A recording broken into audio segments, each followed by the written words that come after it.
One of them, a small business leader who just testified before the Committee on Oversight and Government Reform. Drew Greenblatt is president of Marlin Steel. Thanks for being with us, Drew. Well, let me just start with that surprise today. A year ago, the president agreed to $800 billion in tax increases. Now, a week after his election, it's risen double to $1.6 trillion. What is that in terms of message for you and your small business colleagues?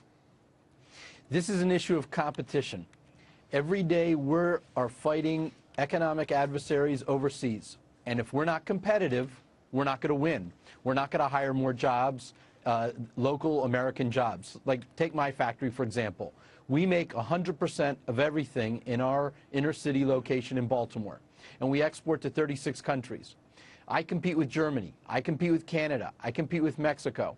And if we are not competitive with Germans or Canadians, we're going to lose. And that means that I'm not going to be able to hire locals.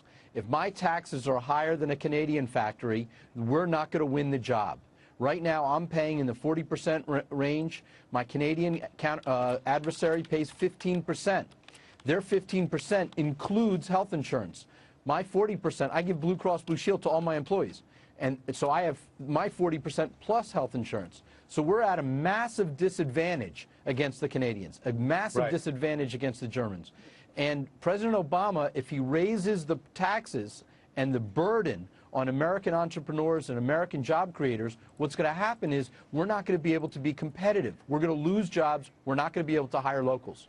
And the question is whether any CEO today will be so impolite as to tell the president that to his face. What else would you tell the president or ask him if you're in that meeting today?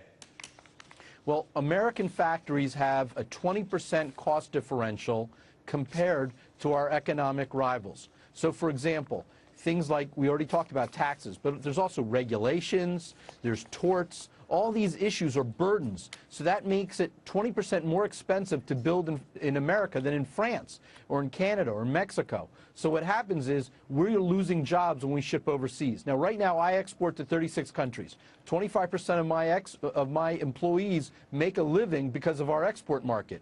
If we could lower that pain, that 20% burden down, I'll win more jobs, I'll hire more locals, and that'll happen all over our nation. And what will happen is we'll end the recession very quickly by making us more competitive. Right. If that $1.6 trillion is leveled on the job creators in America, what happens is we are less competitive, so we can't hire locals. Okay, Drew, we keep hearing about uncertainty killing business. You actually delayed purchase of a $400,000 welder machine because of uncertainty. But now that you have a certainty, let's say, that taxes are going to go up by $1.6 trillion, will that make you buy that $400,000 welder?